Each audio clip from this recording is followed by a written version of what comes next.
Cześć, witam Was Energik w kolejnym To było grane Console Edition i dzisiaj, skoro powiedziało się A, trzeba powiedzieć B i dzisiaj dla Was Manhunt 2. Po pierwszej części Manhunta, którą ogrywałem na PC-cie, po dwójce nie spodziewałem się wiele. Ona na początku wyszła jakoś chyba na PlayStation 2 i ja ogólnie tą grę sobie wtedy na piratach oczywiście ściągnąłem, ale nie byłem jakoś specjalnie do niej przekonany. Pamiętałem część pierwszą, pamiętam, że tak średnio mi się podobała i w dwójkę jakoś tak nie byłem zbytnio super nastawiony, żeby w nią zagrać, no ale dla świętego spokoju, ponieważ to jest Rockstar, twórcy kultowej serii z GTA, postanowiłem sprawdzić, co tam nowego przygotowali. I jakie było moje zaskoczenie, że pomimo niewielkich zmian w stosunku do części pierwszej, jeden element, który dodano, czyli fabułę, sprawił, że gra się w to zupełnie inaczej. Połączenie tych wszystkich mapek w jakąś logiczną całość, jakąś taką konsekwencję sprawiło, że grało mi się w to o wiele lepiej.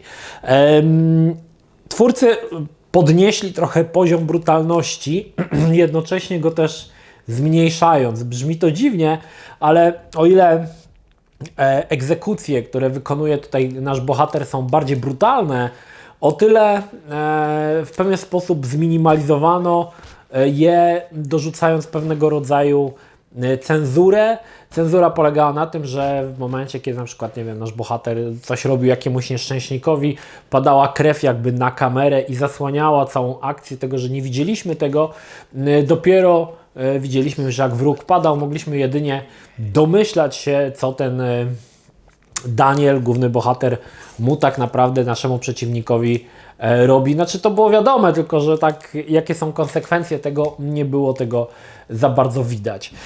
I to była rzecz, która ja ogólnie byłem zdziwiony, bo myślałem, że mam jakąś wersję po prostu ocenzurowaną, nie wiem, niemiecką albo jakąś i z tego co wiem, to chyba wszystkie wersje były ocenzurowane i oferowały taki dość dziwny tryb. Znaczy to też było dosyć dziwne, bo pewne rzeczy nie zostały ocenzurowane. O ile były ocenzurowane elementy takie jak na przykład, nie wiem, wbijanie długopisu w oko i tak dalej, podejrzewam, że też po części nie do końca było jak to pokazać, nawet gdyby to nie było cenzurowane, z tego względu, że no to nie były czasy, kiedy technologia już była na tyle zaawansowana, poza tym mówimy tu o PlayStation 2, na którym można było takie rzeczy pokazać. Wydaje mi się, że też maskowało to trochę niemożność zrobienia pewnych rzeczy.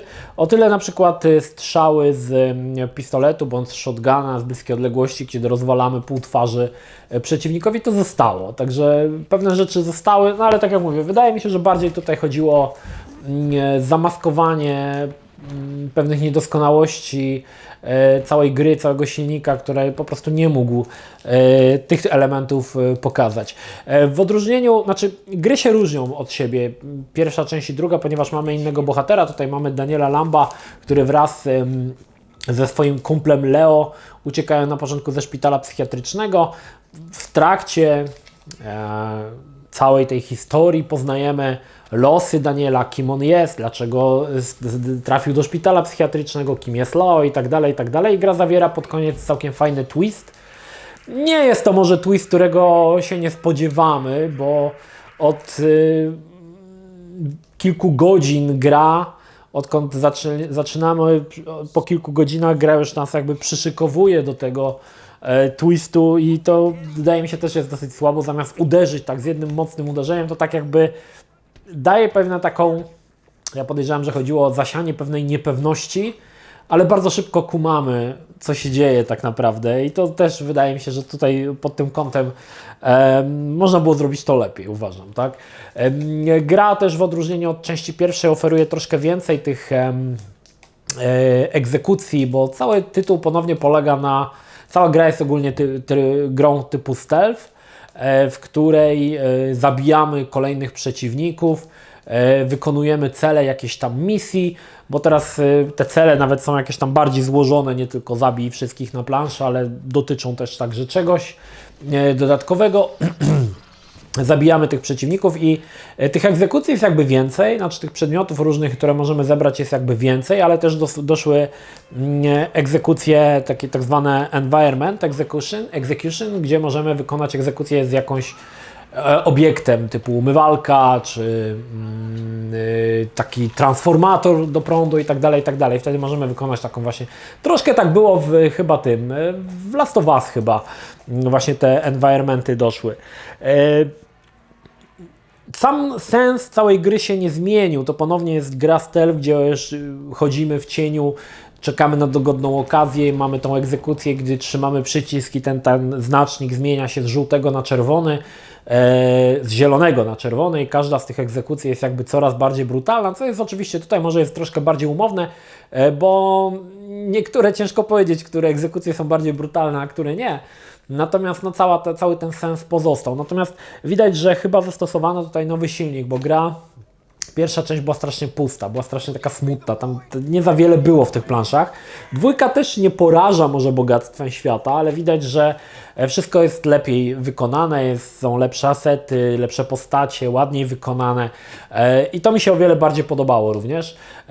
Też gra miała chyba po prostu szokować, to był chyba główny cel Manhunta, że ona po prostu miała szokować na każdym kroku i są jakieś takie mapki, które dzieją się w jakimś takim klubie sadomaso i tak dalej. To wszystko miało szokować odbiorcę i prawdopodobnie to był główna siła napędowa sprzedaży tej gry. Po prostu szoker cały czas i przez to gracze byli ciekawi, co tam w ogóle ten Rockstar wymyślił i dlaczego ta gra jest tak...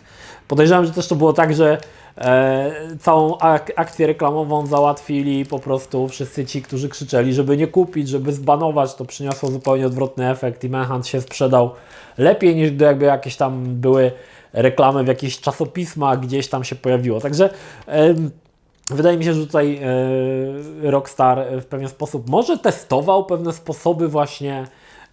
Ja właśnie mam taką tutaj, mam taką teorię, że Manhuntem Rockstar testował możliwości jakby reklamy gry poprzez negatywny aspekt całej produkcji, który jest często w mediach gdzieś tam nagłaśniany, który oczywiście przynosi inny skutek niż faktycznie. Nie zrobiono z tego z GTA, podejrzewam, że dlatego, że była to za duża marka, a Manhunt był dosyć małą marką, na którą można było sobie coś takiego pozwolić. Patrzyli, jaki to odniesie sukces. Ja miałem taką swego czasu właśnie taką teorię. Niemniej ja ogólnie się dobrze bawiłem w dwójeczkę, o wiele bardziej mi się podobała. No, ta brutalność, która w mojej opinii była w pierwszej części całkowicie bezzasadna i bezsensowna, tutaj jest w jakiś sposób uzasadniona. Też nie mogę powiedzieć, że uzasadniona, bo to jest też takie trochę bezmyślne zabijanie, ale w pewien sposób jest jakaś ta fabuła, jakoś napędza to i nakręca, że jakoś jesteśmy w stanie to, ja przynajmniej jestem w stanie to przełknąć i przejść na tym dalej, tak? To jest jakby taka rzecz, która bardzo różni się od części pierwszej, właśnie ta historia fabularna. No, tak jak mówiłem, historia jest całkiem niezła i ten twist na końcu jest spoko, także jest to gra, w którą grasz nie tylko po to, żeby zobaczyć, jakie egzekucje wykona Daniel przy użyciu piły do cięcia drewna czy baseballa, tylko też po to, żeby zobaczyć, jak się skończy ta historia. I tutaj też twórcy zastosowali pewien zabieg, ponieważ nie gramy tylko Danielem, ale też nam przyjdzie wcielić się w Leo. No i podobnie jak w części pierwszej, w pewnym momencie, kiedy gra już tempo tej gry zaczyna siadać, a jest to tak gdzieś przy połowie, kiedy wyczekiwanie w cieniu, stanie, granie trybem stealth i wyczekiwanie na dogodny moment na egzekucję zaczyna już męczyć, zaczyna nużyć. Gra się ponownie zmienia troszkę w strzelankę, ale potem troszkę inaczej to zastosowano, bo gra wciąż może być grą stealth, ale może też być strzelanką. Dali tutaj możliwość grania bardziej dynamicznie, czy bardziej właśnie wykorzystując cień i działanie po cichu. A chodzi o to, że broń palna też, co jest nowością w tej grze, też może służyć jako właśnie broń do egzekucji, co jest niestety dosyć idiotyczne, bo często wykonując egzekucję bronią palną zaraz przy przeciwniku, który stoi zaraz przed nami, drugi przeciwnik, on nie usłyszy strzału, kiedy wykonujemy egzekucję pistoletem czy tam strzelbą, co jest całkowicie bez sensu, ale podejrzewam, że tutaj trzeba było iść na pewne ustępstwa, jeżeli chodzi o samą rozgrywkę. Natomiast jeżeli strzelisz w pobliżu jakichś przeciwników zaraz wszyscy się zbiegają do ciebie, a tutaj granie w stealth i wykonywanie egzekucji bronią palną nadal jest stealth. Także trochę taki bezsens, ale podejrzewam, że też tutaj pewne przy projektowaniu tej gry musieli założyć taki, że tak niestety będzie to musiało działać, no i nic się z tym niestety nie zrobi. Obok całego tego zakończenia jestem troszkę taki rozczarowany samą końcówką, kiedy w zasadzie wychodzą na jaw pewne rzeczy i ten cały twist, i my już ten twist wiemy już od dawna, co się z nim stanie, i czeka nas tam potem na końcu pojedynek z bossem, nie będę tutaj spoilerował z kim. Tutaj już też tak wydawało mi się, że strasznie to tempo siadło i gra była strasznie już mnie męczyła. Powiem Wam tak, pod koniec gry już mnie strasznie męczyła, już mi się nie chciało, ponieważ wiedziałem, że znaczy nawet jakbym nie grał wcześniej i nie znał tej fabuły, to podejrzewam, że i tak już bym wiedział mniej więcej, jak ta gra się skończy, bo nic tam nowego na nas już nie czekało, wszystkie twisty już, które są grubymi nićmi szyte, już znamy z wcześniejszych wydarzeń. Pytanie, czy polecam? No polecić Manhunt to, jak wiecie, polecić, nie wiem, oglądanie jakiegoś, nie wiem, no to jest zażynarka, ta gra to jest zażynarka, no to jest tu jakaś fabuła, gra się brzydko zestarzała i ponownie jak Manhunt pierwszy, dzisiaj już nie wygląda dobrze. Pojawił się jeszcze port na PC-ta, niestety ten port na PC-ta jest dosyć ciężko dostępny poza bardziej nieoficjalnymi typu torrent, to nie wiem, czy można go gdzieś kupić, nawet dwójkę. Wydaje mi się, że on kiedyś tam był, potem zniknął, dzisiaj już chyba jest niedostępny, nie wiem, trzeba by było tam zerknąć, akurat wersją PC-tową się nie interesowałem, natomiast na dwójkę no, nadal jest to w miarę dostępne, natomiast gra jest taka, jest okej, no jest okej. Na pewno lepsza niż część pierwsza i na pewno nie jest to najlepsza gra w portfolio Rockstara i raczej skłaniam się ku tezie, że jest to jedna z gorszych gier od Rockstara.